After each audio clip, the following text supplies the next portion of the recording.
What a remarkable place. So quiet, so still.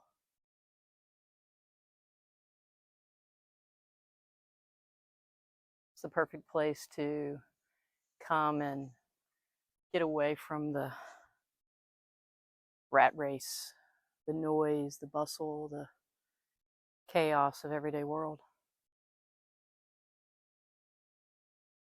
I spend a lot of time alone,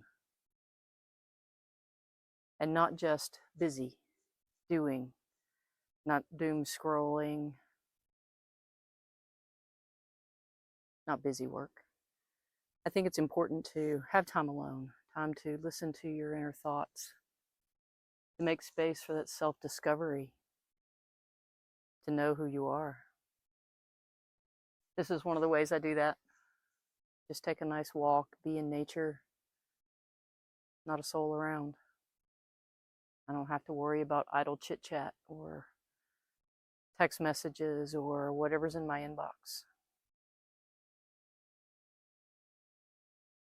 Start with asking myself in the day, what do I want to do? What adventure would I like to lay before me? Simple things.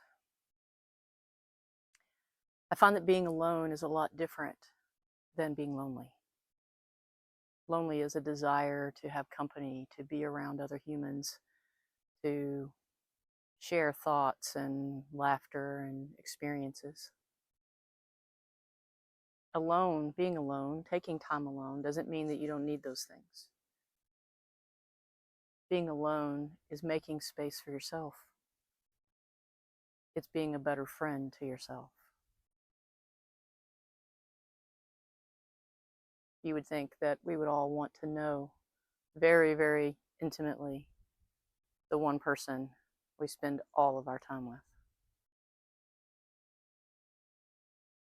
So let's play a little bit today. Explore, see what's going on out here. Let's talk about being alone. You ever noticed if you try to sit down and just be quiet, be still, not fill your day with a bunch of noise, that after just a couple of minutes of sitting, no phone, no talk, no chit-chat, no idle busyness, you kind of become restless. That's that discomfort that we get when we're not used to being still, when we're not used to listening to ourselves. So this may take some practice, may take some work to start building this new relationship with self.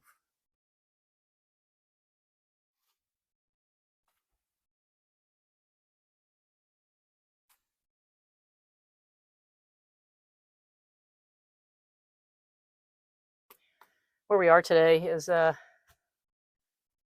historical site in North Stam State Park. So it's part of a CCC camp. So Civilian Conservation Corps built this area. So it's the barracks situation around. But this particular stone structure that we see here was like the first Jiffy Lube, the first oil, quick oil station change. So they would drive up these big trucks on the top. There's a beam that goes across the large stone, and so the guys would be under here working on the trucks. I find that fascinating, to be, we're not quite 100 years old, but we're getting there. So we're talking about being alone, talking about spending time with ourselves. I've been doing this for a really long time. I think it helps that I'm an introvert by nature. So I can literally go days without having a conversation with another human before I start realizing it's a little too quiet. But I spend my time hiking, walking, exploring, whittling, chainsaw carving, writing, journaling. So being alone doesn't have to be soaking in the tub, although that's a really good idea too. Doesn't have to be reading, which is another fantastic way of doing it. It doesn't have to be still. For those of us who have trouble sitting still, it doesn't have to be that, but it can be that. I had a, a job for many years that I had total in my day a 2-hour driving commute. And that was my alone time to process through the day, to get my thoughts in order, to listen to an audiobook, podcast, something that I felt helped me grow as a person, to spur new ideas. It was a time for me to think about, what do I think? What do I need? What do I want? What are my goals? And after I left that job and I didn't have that commute anymore, I struggled emotionally, mentally, because I didn't have my alone time that had been ingrained in me for almost 15 years. And um, it was kind of a joke around my house. My wife would just say, "You need to go for a drive. You're getting weird." And she was spot on. I did. I missed that alone time. And since then, I've learned, like I said, to find other ways to incorporate that time into my life again, not necessarily having to go for a drive. So let's explore this a little bit. What are the benefits of taking time to be alone?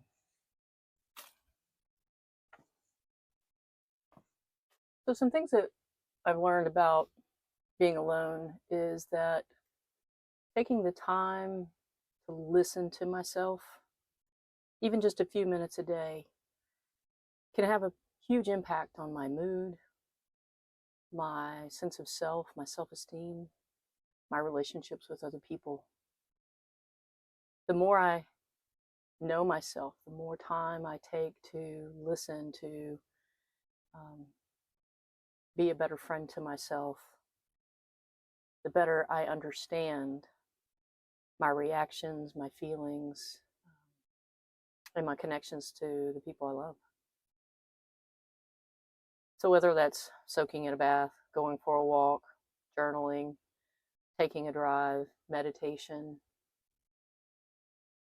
whatever works for you, to quiet the noise, to listen to your own voice. I think my first video that I ever did for YouTube, I was trying to do just that.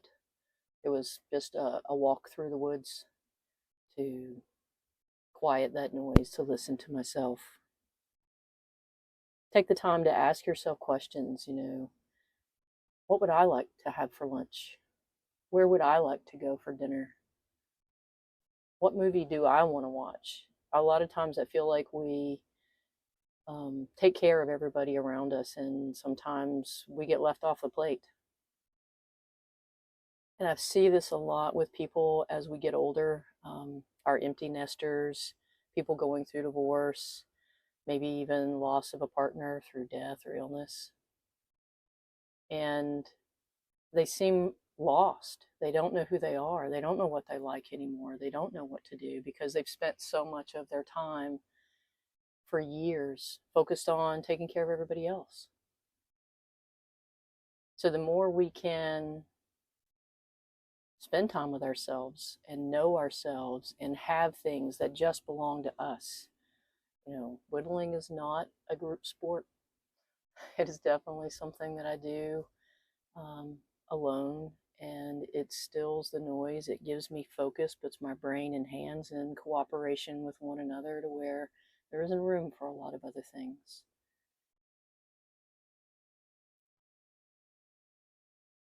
The more you make time for yourself and your own identity, the easier it gets to take that time to be quiet.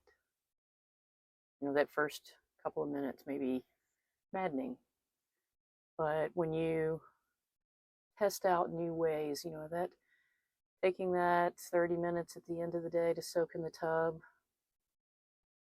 taking time to dance, paint, sing, journal, exercise, read, garden.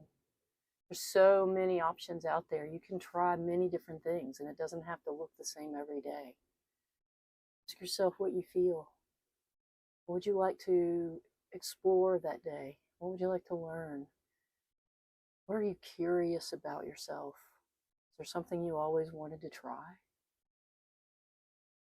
So, a lot of people will tell me that they've been so busy filling up their calendars and schedules and day and time with what the kids are doing and the school and the sports and the dance and all the things that everyone else is needing. But they haven't been taking this time for themselves. So it feels lonely at first because you have been filling your space with other people. The one person that you may be missing is you. Solitude opens you up to creativity, exploring new things, adventures. You don't have to worry about whether or not somebody else is having a good time or keeping up or um, grumbling about something, or you can just do it. Learn something new. Have fun with it. It isn't anything to be afraid of. Time alone, we know, decreases stress, anxiety. It allows us space to know and manage our emotions better. You know, if you've gone 90 miles a minute 24/7, you're afraid.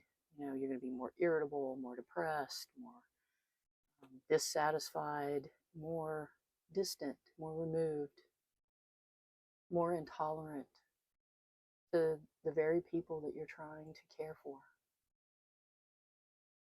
So, if I had to think about some tips for solitude and building that in, you know, we've talked already about a lot of ideas on what being alone can look like.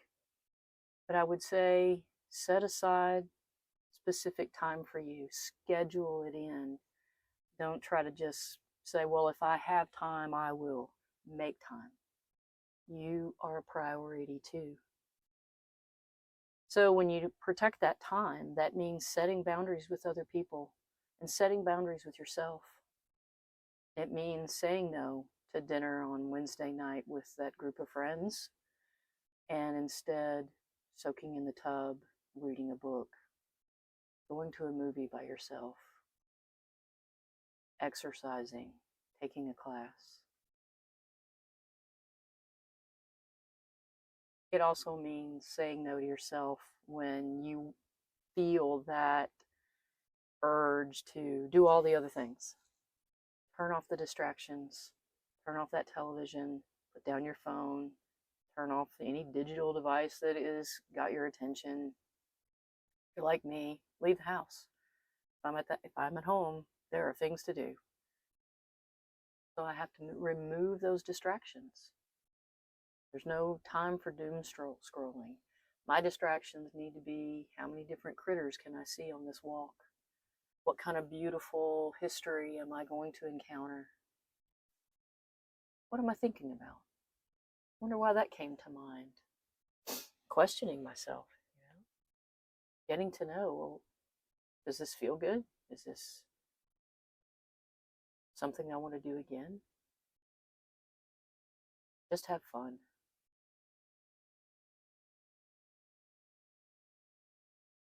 I think one final thing that I'd like to say about having time alone is about connection. I know that sounds odd when we're talking about solitude, but when we take the time to engage in our authentic self, when we take the time to know ourselves, to love ourselves, to be peaceful, to work through our thoughts and emotions, then the more other people can enjoy us too. You'll feel more connected because you're really showing up. You're not just going along for the ride. You know, one of the things that I used to experience a lot, I won't say that I never do now because that's another issue, but is to feel like an outsider, to feel like just tolerated or that wallflower kind of thing. But the more I know myself and the more I like who that person is, the more time I spend with myself and nurture my unique qualities and love the things about me that are different, then the more I accept myself. So that when I am with those other people, I'm not doing all that self judgment. I'm not questioning. I'm not feeling awkward and weird and out of place because I'm showing up for me. So when you celebrate your uniqueness, you get to deepen those relationships with people around you because you're not just a shadow. You're not just going along for the ride. You have something to offer. So celebrate that. Spend time alone. Listen to your inner voice and be patient. This is not always an easy thing to do. Some days are perfect. Some days are painful. But it's because we're working through something. And it's important to take the time to do that. So be patient with the silence. Find the things that bring you joy. You don't need permission from anybody. So the thought that I'd like to leave you with is to be a better friend to yourself. Show up, listen, support, take care of them. You might find you're a lot less lonely when you do, that you enjoy your own company. So I encourage you to get out there, spend some time by yourself. Be greedy with that. Be selfish for a minute. It doesn't take hours, just a few days, a few moments a day. 15 minutes in the morning, your lunch break, soaking in that tub at night, reading that book after the kids have gone to bed. Whatever that looks like for you. Be a better friend to yourself. So I'm curious, as always, what your experience is with being alone. What is solitude like for you? What do you do whenever you find yourself in silence? Leave me some comments. Tell me what you think. I hope this helps. So let's get out there. We got things to do. Bye for now.